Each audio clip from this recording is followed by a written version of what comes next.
বৈশাখ মাসের শেষ পর্যায়ে এখন চারিদিকে শুধু কাঁঠাল আর কাঁঠাল। দেখতে পাচ্ছেন একটি গাছে অনেক সুন্দর কাঁঠাল ধরেছে, পাশাপাশি আরও একটু গাছ দেখেন অনেক কাঁঠাল ধরে আছে। তারপর আরেকটি গাছকে আমি দেখানোর চেষ্টা করছি, দেখেন অনেকগুলো কাঁঠাল, মানে চারিদিকে যেগুলো কাঁঠাল গাছ সেগুলো শুধু কাঁঠাল।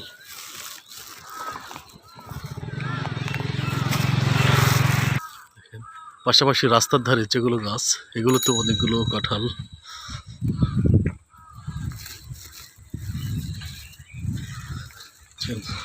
এই যে অনেকগুলো কাঁঠাল, দূরে কিছু দূরে দেখা যাচ্ছে সেগুলো কাঁঠাল গাছ। এই একটি গাছ এখানেও স্বল্প পরিসরে কাঁঠাল ধরেছে। আসলে বাংলাদেশ আমাদের জাতীয় ফল কাঁঠাল, কাঁঠালের উপকারিতা অনেক। সবাই আমরা বেশি বেশি কাঁঠাল খাবো। ধন্যবাদ।